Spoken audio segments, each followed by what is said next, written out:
Вы чувствовали, что отдаете все свои силы, но в глубине души кажется, что в этом нет никакого смысла. Усердно работать, достигать целей, доводить дела до конца и все равно ложиться спать с чувством опустошения? Если вы с этим согласны, оставайтесь до конца этого видео, потому что сегодня я собираюсь показать вам 5 трансформационных уроков, которые помогут вам найти то, что действительно движет вами и может изменить ваше видение своей работы, отношений и прежде всего вашей жизненной цели. Эти уроки основаны на реальных историях, сильных размышлениях и опыте, которые раскрывают, что отличает жизнь, полную стресса, жизни, ведомой страстью. Такое видео, которое вы смотрите не только глазами, но и сердцем. А если остаться до конца, то можно уехать отсюда с новым укладом жизни. Вы просыпаетесь рано, приходите на работу, делаете то, что вам говорят, и все еще чувствуете, что что-то внутри вас медленно исчезает. Это как бежать по беговой дорожке. Ты делаешь усилия, ты потеешь, ты устаешь, но он не смещается с места. Такова безмолвная реальность миллионов людей сегодня. И самое страшное, многие считают это нормальным. Правда в том, что проблема не в упорном труде. Усердно работать ради того, что вы любите, это потрясающе, но усердно работать ради того, что вас не волнует, это кратчайший путь к эмоциональному выгоранию. Это не усталость, это экзистенциальная пустота, замаскированная под продуктивность. Имя этому – хронический стресс. Она возникает, когда душа чувствует, что она живет автоматически, без направления, без «почему», достаточно сильного, чтобы оправдать столько усилий. И если вы ждете праздников, чтобы вздохнуть, возможно, ваше тело умоляет о новом ощущении, а не о мимолетном отдыхе. Вот почему так много людей продолжают говорить: «Я просто хочу мира, я просто хочу иметь больше времени, я просто хотел делать то, что действительно приносит мне удовлетворение». Но ответ не во времени, а в цели. Вы можете провести все часы в мире и все равно жить задыхающимся, если вы не знаете, зачем вы делаете то, что делаете. Поиск этого «почему» подобен возрождению внутреннего света, который гас в течение многих лет. В этом видео вы узнаете, как снова включить этот свет. Урок 1. Стремитесь к тому, чего хотите, даже если на пути есть линия, стремитесь к тому, чего хотите. Это первый преобразующий урок из этого видео. Просто, но глубоко. Идите за тем, что вас вдохновляет, что дает вам энергию, что заставляет ваше сердце биться быстрее. Даже если есть очередь, даже если вам придется ждать, даже если больше никто не поедет. Есть люди, которые видят только то, что хотят. А есть люди, которые видят только то, что мешает желанию. Это невидимый выбор, который мы делаем все время, и от него зависит, насколько мы вырастем в жизни. Разница между теми, кто это делает, и теми, кто только жалуется, заключается в том, как они видят препятствия. Кто-то видит в этом барьер, другой видит в этом часть пути. И кто видит в этом часть пути, это не останавливается. Вам не обязательно следовать за другими. Вы можете провести свою собственную линию, можно найти лазейку, он может прийти и другим путем, но нужно захотеть этого достаточно, чтобы попробовать, настаивать, не сдаваться только потому, что это слишком долго. Будьте упрямы в своих мечтах.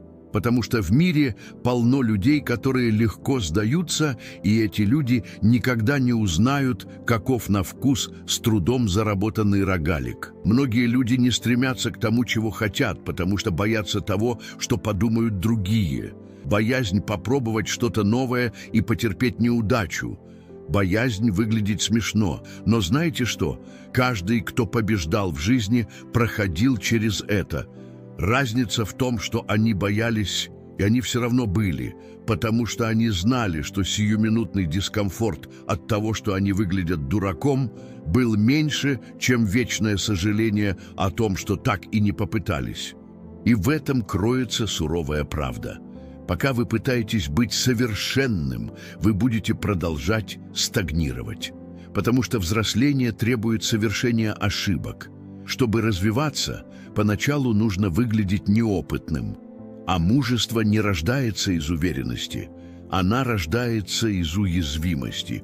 Вы должны принять риск неудачи, чтобы иметь шанс на победу.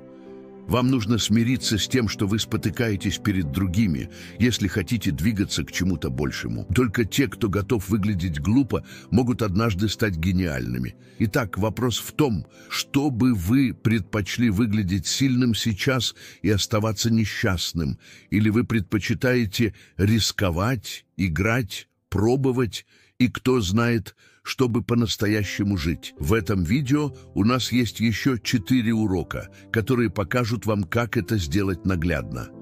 Следующий на самом деле может полностью изменить ваш взгляд на чувство вины и рост. Урок 2.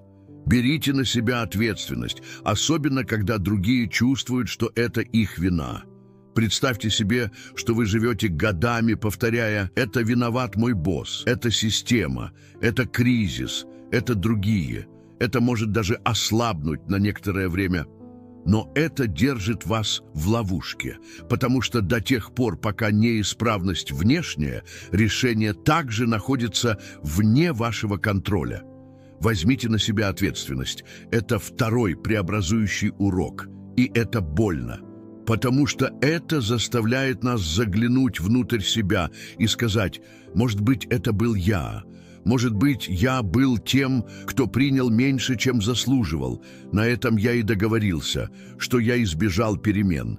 Но только когда вы принимаете это, вы возвращаете себе силы. Есть реальная история, которая показывает это шокирующим образом. Врачи XIX века убивали женщин, не зная об этом. Утром они проводили вскрытие, а во второй половине дня принимали роды, не помыв руки. Один мужчина узнал об этом и сказал: «Проблема – это мы». И это игнорировалось в течение 30 лет. Только когда они взяли на себя ответственность, убийства прекратились. То же самое касается и вашей жизни. Вы будете развиваться только тогда, когда перестанете указывать пальцем и начнете спрашивать себя: что я могу изменить? Признание ошибок не ослабляет вас. Это укрепляет вас. Это показывает, что вы в движении, растете, учитесь. Кто отказывается брать вину на себя, отказывается развиваться. И это будет продолжаться на том же месте с теми же отговорками. Поэтому сегодня остановите все и подумайте, в какой области своей жизни я играю роль жертвы. Потому что только когда вы перестанете перекладывать вину на аутсорсинг, заключается в том, что он начнет строить новую историю. Гораздо проще сказать: «Жизнь несправедлива». И да, во многих случаях это не так. Но быть в ловушке этого дискурса – это все равно, что сидеть в эмоциональной тюрьме, запирая камеру, и выбросьте ключ. Но вы все еще внутри. Страдание, стационарный, повторяющиеся узоры. Личностный рост начинается, когда вы отвлекаетесь от всего, что не контролируете, и обращаете свой взор туда, где вы действительно можете действовать на себя, ваши мысли, ваш выбор, ваши отношения. Вот что меняет все. Речь идет не о том, чтобы винить себя во всем. Речь идет о том, чтобы нести ответственность за то, что вы можете сделать прямо сейчас. Речь идет о том, чтобы перестать ждать, пока мир изменится, и принять решение стать теми изменениями, которых не хватало. Вот так просто, вот и больно. Раскрепощая вот так.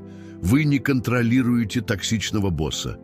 Но вы можете уйти в отставку или подготовиться к уходу. Вы не контролируете критику других, но вы можете перестать позволять ему определять свою ценность.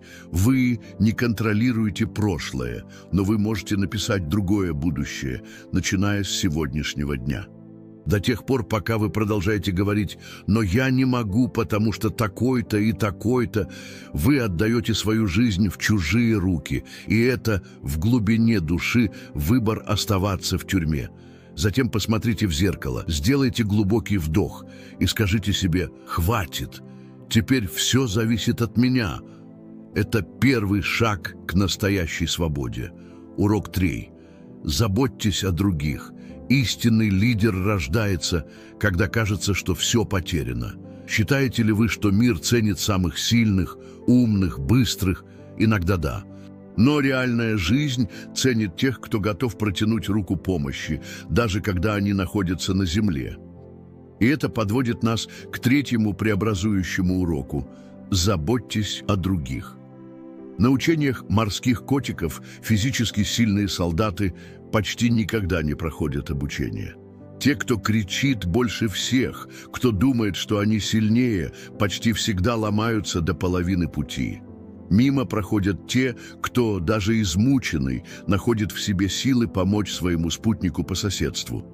Вот такие и есть истинные лидеры. Потому что настоящее лидерство не связано с авторитетом. Речь идет о присутствии, о подаче, о том, чтобы быть там, когда никто другой не может этого вынести, о том, чтобы посмотреть в сторону и сказать «пойдем вместе, я помогу тебе». Во времена боли, хаоса или неразберихи людям не нужен джин. Им нужен кто-то, кто посмотрит в глаза и скажет «Вы не одиноки».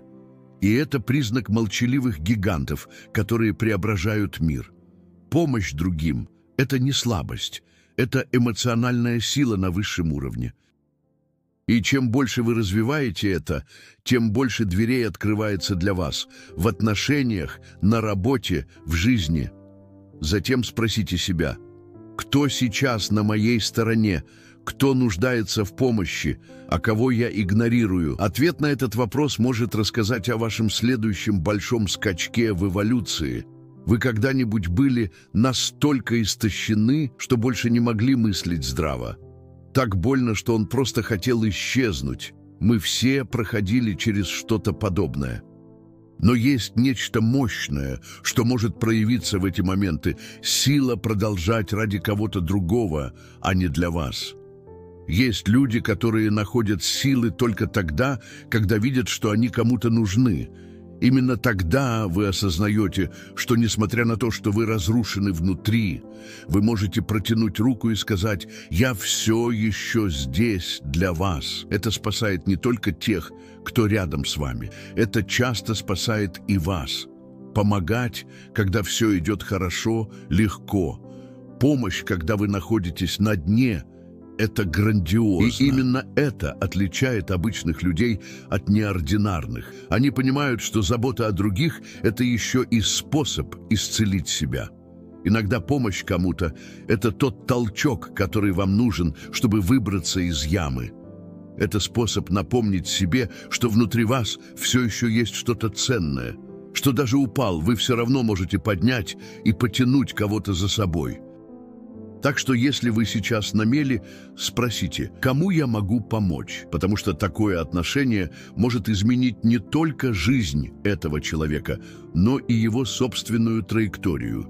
И в следующем уроке мы поговорим о том, что может революционизировать то, как вы выражаете себя, научиться меньше говорить и больше слушать.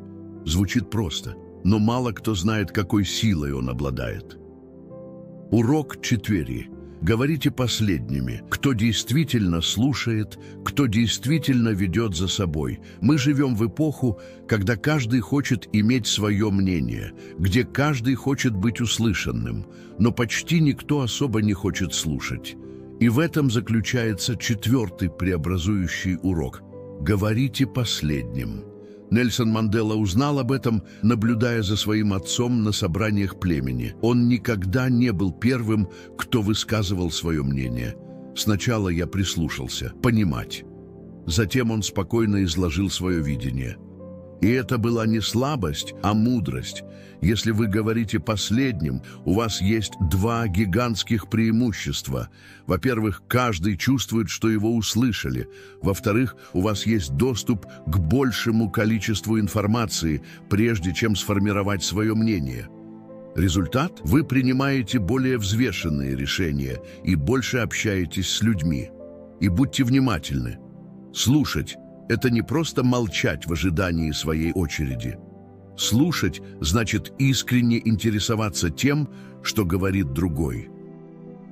Она заключается в том, чтобы попытаться понять, почему он думает именно так, а не только то, что он думает. Этот навык меняет все – разговоры, переговоры, отношения, лидерство. Потому что когда люди чувствуют, что их слышат, они открываются, они доверяют, они следуют за тобой. Так что в следующий раз, когда вы вступите в спор или навстречу, помните, не спешите показывать, что вы знаете. Покажите, что вам не все равно, потому что те, кто хорошо слушает, говорит с большей силой. Сколько раз вы спешили сказать что-то, о чем потом пожалели? Сколько раз вы прерывали кого-то, не осознавая этого? В мире, где все пытаются говорить одновременно, те, кто молчит и наблюдает, имеют стратегическое преимущество.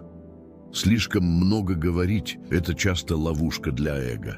Как будто мы все время пытаемся доказать свою ценность. Но в этом процессе мы теряем самое ценное – восприятие других. Мы перестаем слушать то, что на самом деле говорят. Многие люди упускают возможности не из-за отсутствия таланта, а из-за неумения слушать. И слушать – это не просто молчание, это общение. Это для того, чтобы продемонстрировать, что другое имеет значение. Это значит быть таким человеком, которому другие доверяют и которого уважают. Самый мудрый человек в комнате обычно самый тихий. Не потому, что ему нечего сказать, а потому, что он знает, когда правильно говорить. Между тем, те, кто слишком много говорит, теряются в своих словах и выражают неуверенность. Хотите выделиться? Меньше говорите, больше спрашивайте. Проявите неподдельный интерес. Задавайте вопросы, которые заставят другого человека задуматься. Это создает реальные глубокие связи и открывает двери, которые не могут открыть длинные речи. Потому что, в конце концов, люди меньше помнят из того, что вы сказали, и больше о том, как вы заставили их чувствовать. А те, кто слушает сердцем, всегда оставляют след. Урок 5. Руководите со смирением, потому что керамическая чашка никогда не была вашей. Вы замечали, как люди по-разному относятся к тем, кто занимает высокие должности. Открывающиеся двери, тянущие стулья, подача кофе в фарфоровой чашке. Но мало кто понимает, что все это не для вас, это для должности, которую вы занимаете. Это 5-й преобразующий урок. Руководить со смирением. Потому что в один день ты можешь быть в центре внимания, а на следующий день никто больше не помнит его имени, и это нормально. Секрет в том, чтобы не путать привилегии с заслуженными. История бывшего заместителя министра США, который получил кофе в чашке из пенопласта после того, как потерял свой пост, прекрасно иллюстрирует это. Пока он занимал этот пост, все служили ему как царю. Без поста все изменилось, и он понял – керамическая чашка никогда не для него. Этот тип восприятия преображает ваш способ руководства.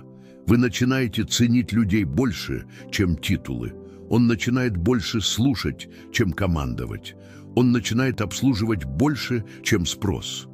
Истинное лидерство заключается не в том, чтобы быть служенным, а в служении осознанно, с присутствием, с целью. И чем выше вы поднимаетесь, тем более скромным вам нужно становиться, потому что в противном случае наступает падение. И обычно это болезненно. Всегда помните, все, что вам предлагают бесплатно, когда вы добираетесь, это не про вас. Речь идет о позиции, моменте, позиции, признательны. Но никогда не забывайте – вы всегда будете заслуживать чашку из пенопласта. Вы когда-нибудь встречали кого-то, кто входил в какое-то место и сразу привлекал их внимание, не повышая голоса? Такие люди не вызывают уважения. Они вдохновляют, и это не происходит по принуждению. Это происходит от согласованности между тем, что они говорят, и тем, что они делают. Истинное уважение не требуется с помощью крика. Она побеждается примером, сочувствием и присутствием. Великие лидеры вдохновляют не потому, что они знают все, а потому, что они достаточно человечны, чтобы признать, когда они этого не знают. Они не должны все время выглядеть сильными, потому что они понимали, что уязвимость – это сила. Это проявление человеческой стороны делает вас ближе. То, что слушание перед тем, как говорить, объединяет больше, чем любой аргумент. Вдохновение приходит, когда мы дышим вместе. И это именно то, что делает хороший лидер.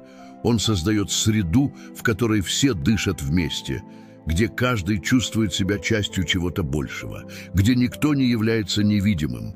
Если вы хотите, чтобы вас запомнили как лидера, не навязывайте власть, покажите дорогу, защищайте тех, кто рядом с вами. И прежде всего будьте тем, за кем другие гордятся, не по долгу, а по собственному выбору. Потому что в конце концов вас будут помнить не за должность, которую вы занимали, а за то, как вы заставляли людей чувствовать, когда они были рядом с вами. Я не оказываю влияния, я не вижу никаких результатов, думаю, я сдамся. Вы когда-нибудь так думали? Затем знайте, что это более распространено, чем вы думаете, особенно среди молодых людей.